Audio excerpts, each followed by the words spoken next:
Ngingathanda ukunibingelela nonke. Ngiqale nje ngabafundi bebanga le-12 grade 12, kanye nawo wonke umuntu ofisayo ukuba athole ulwazi ngencwadi noma inoveli engaphansi kwesihloko esithi Impi Yabomdabu Isethunjini. Namuhla-ke siyaqhubeka-ke ngokuyifingqa le ncwadi, siphinde singene sijule ngenjulo nje enkulu kubalingiswa esibathola kule ncwadi, uhlobo lwabalingiswa kanye nezigameko ezibalulekile ekumele uzazi ngale ncwadi. Le ncwadi bafundi ibaluleke ngendlela engangokuthi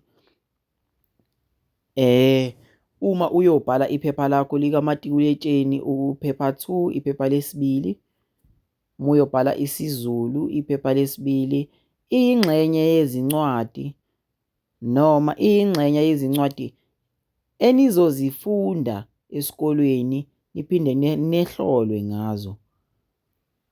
Kepha-ke ngingathanda ukuthi ngingene odabeni, asingeneni khona. Siyaqhubeka-ke ngo-part 2. Uma ungakambuki u-part 1, u-part 1 ukhona simkhiphile.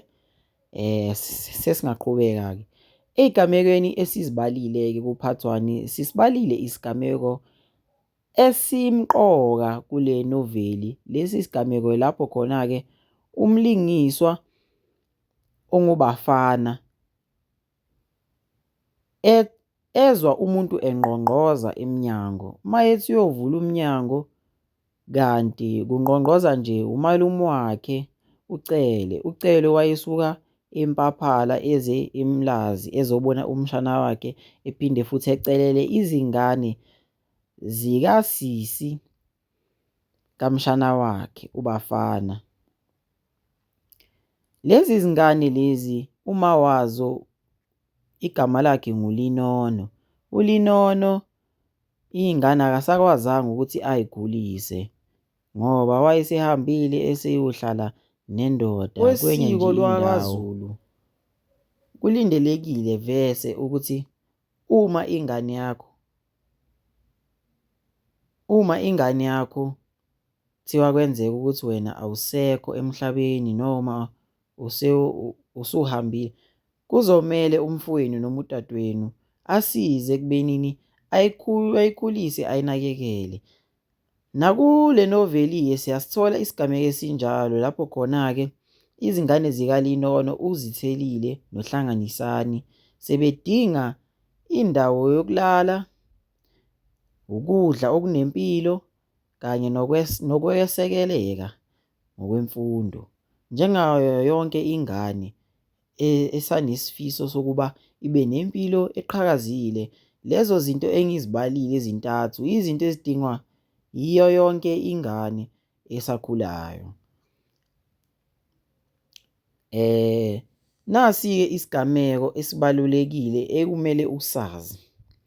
Kuzomele usazi leso sigameko leso esikabafana lapho khona etshela umalume wakhe ukuthi yena mayezombona udinga i-appointment. Kuzomele usazi leso sigameko, sibaluleke ngendlela eyisimanga ngoba uzohlolwa ngaso leso sigameko, futhi ngithi kungenzeka uhlolwe ngaso leso sigameko noma uhlolwe bese kuthiwa awuchaze mhlambe indlela ubafana evezwe ngayo noma awuchazi ukuthi ubafana uvezwe njengomlingiswa onjani.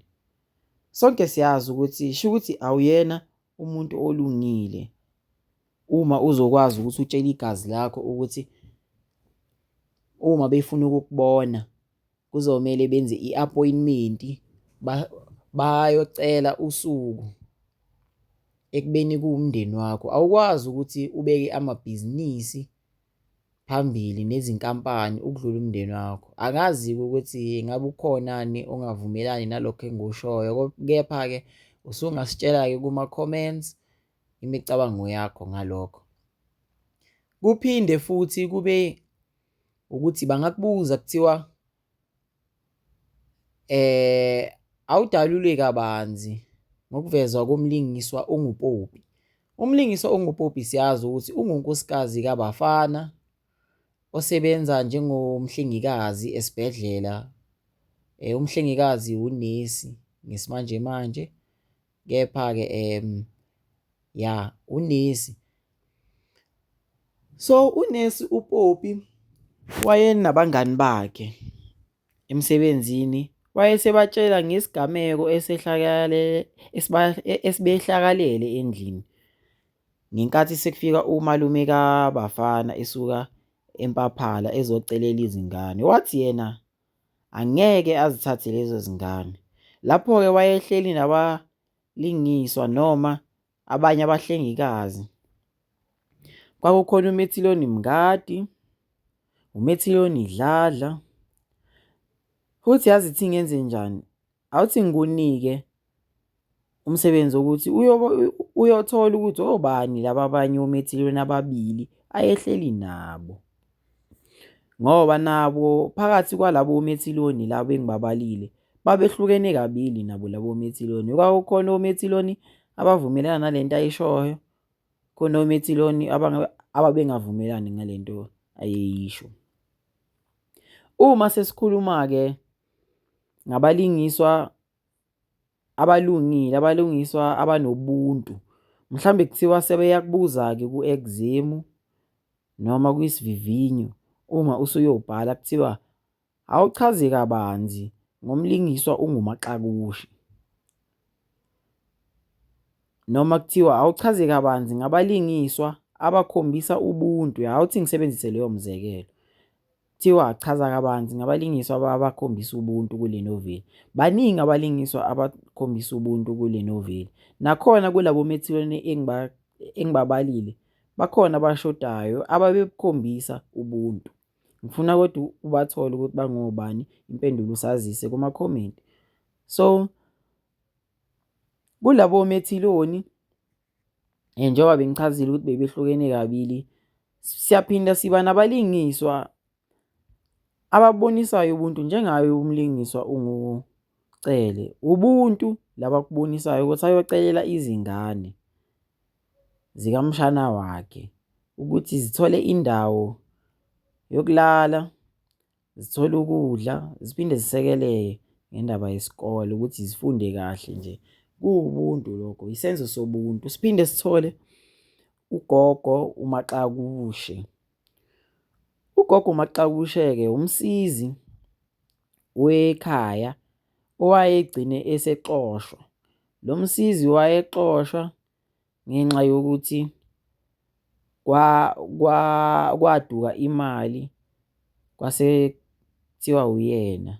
So singasho nje ukuthi ebhixwe ngobubende inyama engayidlanga, okusho ukuthi babemsukela sekuthiwa uye owayetshontshe imali. Kepha lo mlingiswa lo waba umlingisi obonisa ubuntu ngoba wayekwazi ukufundisa izingane zikaBafana indlela okwakumele ziziphathe ngayo, imigomo nemibandela ekumele ziyilandele endlini, nakho konke nje umzali ekumele afundise ingane yakhe ukuze ingane yakhe iphumelele.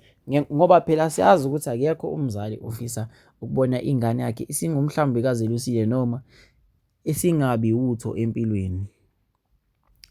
Loyo komlingiswa unguMaxakushe uyakuveza kakhulu ubuntu, ngoba ubuntu lokho awenzayo. Phela yena umsebenzi wakhe kwakungayena ukuthi ayofundisa izingane, kepha kwakuwukusiza nje endlini. Kepha yena ngokusuka enhlizweni yakhe wayebese ethatha isinqumo sokuthi uzosiza ngoba ebona ukuthi lezi ngane lezi uMelody no-Euthanasia bebengalutholi uthando kubazali, bebenganakekelekile ngoba abazali babo bebehlezi besemsebenzini begaya imali, ngoba phela kwakwaziwa ukuthi bangoMacaphuna kusale, badla izambane likapondo. Ngingathanda ukuthi ividiyo yanamuhla sinqamule manje ngoba ngifisa ukuthatha imibuzo eninayo kuma-comment. Uma uyithandile ividiyo yanamuhla bengicela usubscribe kwa-Breezy Education ku-YouTube, sine-YouTube kuphela okwamanje, kepha siyabonga.